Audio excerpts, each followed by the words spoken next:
Nah, somebody got to be held accountable for this.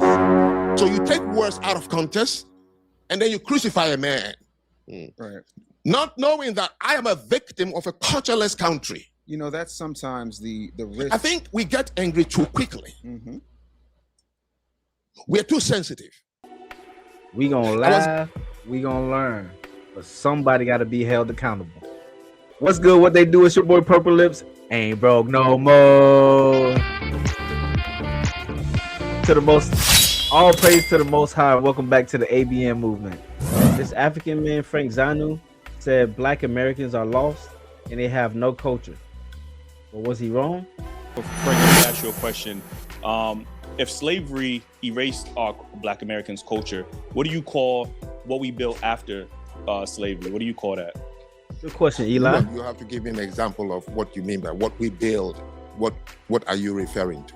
You tied culture back to African and something that you inherit, but you said that got erased during slavery, but we built something. Clearly, Black Americans have built throughout slavery and the culture that we have currently. What I'm asking is, give me an example so I'll be able to respond to that particular thing. Well, like things like gospel is something that we built after slavery. Songs and music, the foods that we eat, that we consume. Sure, songs and music exist in every society. Is that not a part of culture? No. Let me come to that. And first, let me make a little response to David's assertion that we were not allowed. So, in Benin or Ghana or Nigeria, you pick any of the 54 countries in Africa, right? Mm-hmm. If you had gone into a Yoruba tribe, which is now part of Nigeria, they would speak Yoruba. Now, when we were put together forcefully as countries, today, my nieces and nephews can't even speak my language properly. And the French and the English, they can't even speak it properly. Because in one classroom, you have 36 kids who come from different tribes in that classroom. So they can only use English or French or Spanish or Portuguese to teach this myriad of tribes now who don't speak their language anymore. African Americans were not prevented from speaking their language. When the ship arrived, it was one from this tribe, that tribe, that tribe, that tribe. So automatically you can speak to each other. We gonna laugh, we gonna learn, but somebody got to be held accountable. And when you don't speak your language for a while, like I've been outside Africa now, going 40 years. If I meet any of my uncles and I start to try to speak my language, I'm interfered by English constantly, and I can't finish it. Nah, I feel them. I can't make a coherent sentence in my own language because at school, you could not use that language because you are now a bucket of different languages. The same thing happened. Yeah, that's real. I ain't gonna lie. Anybody who from somewhere else, you know, they family from a different country or something like that. I ain't gonna lie. After a certain amount of time, like you do kind of lose that accent the same way. It's not as fluent as it used to be, you know, back in the day. Over time, you're gonna lose that pattern. So he's not lying. Here. You were brought as a shipload of different languages. That is why Creole and Patois were created. So you use the only word you can understand, a little bit of the colonizer or whoever is controlling you, and try to speak to someone who comes from Senegal. You don't know what he speaks. So over time, it becomes this hodgepodge of a language called Creole or Patois. In Sierra Leone, they have it. In Liberia, they have it. In Nigeria, they have the Pidgin English because they can't speak to each other. So nobody prevented you. All you need is not to use your language because there is no one there to speak to, and the next generation, it's gone. Yeah. The Jews, however, it was Jews. They took them as Jews. Even though they went from country to country to country, they were lucky enough to keep talking to each other because they can understand each other. So they were able to retain the language. Okay, I get what you're saying. This is my starting point. It happened to us on the continent. So don't be fooled. You hear countries like Nigeria, Ghana. If you ask 5 Ghanaians, one from the Ashanti, one from the Ewe, the Ga, the Akwamu, and the northern region, and ask them, are you Ghanaians? Yes, we are Ghanaians. Look at our passport. Ask them, what is Ghanaian culture? And they'll start looking at each other.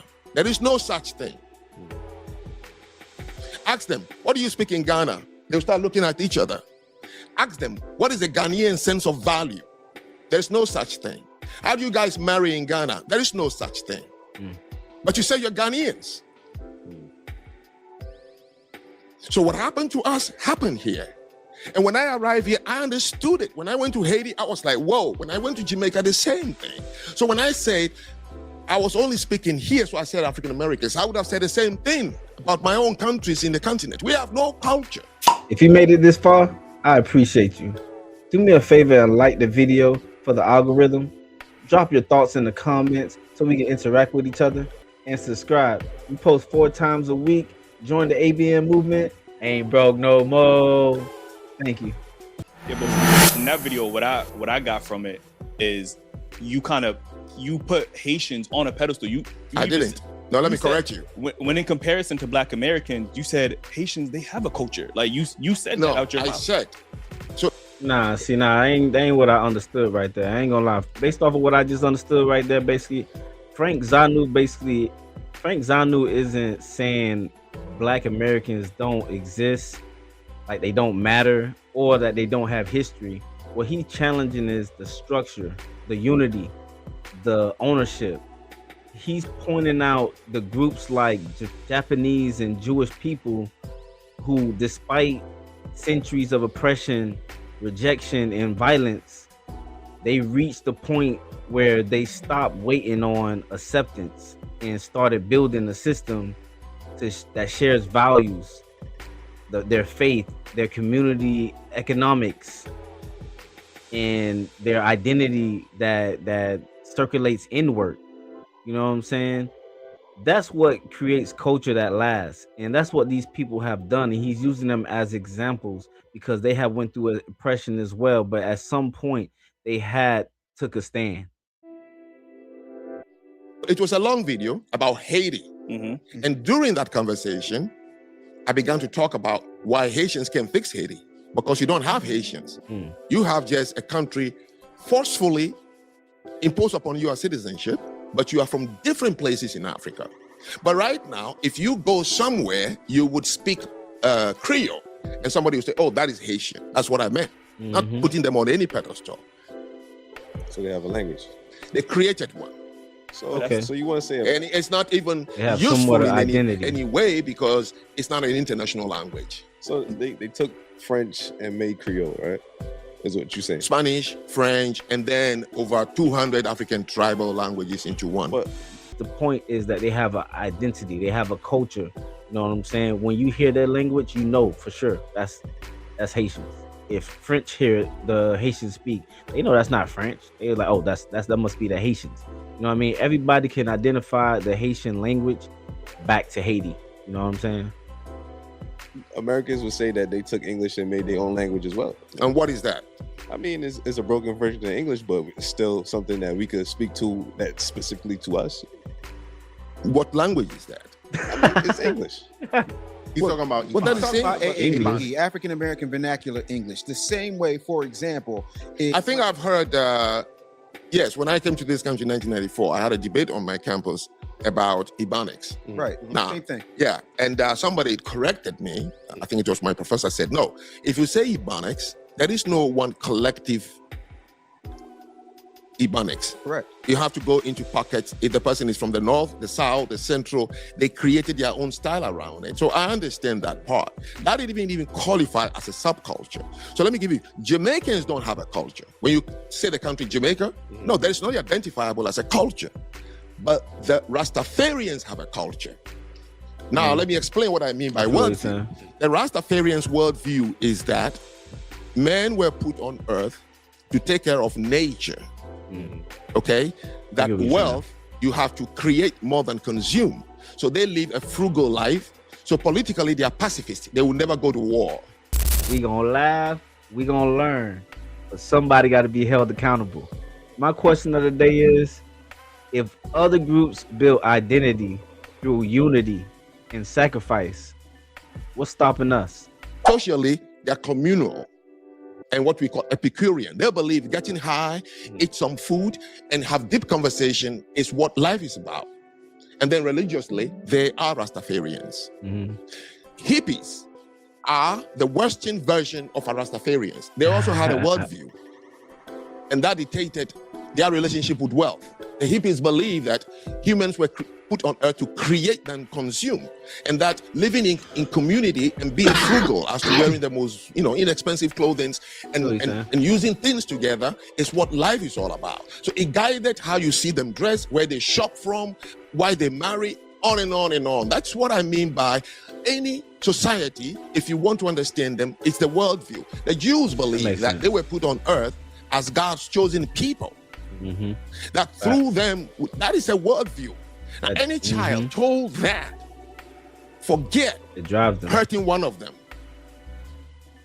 because they are driven by that. That's real. That is why they insist on having a community 100%. wherever they are. The Chinese, the white community. Makes sense, man. Do Africans that come from the continent have a community? We don't. Why? Because we don't have a culture. If we had, it would drive us to have a community.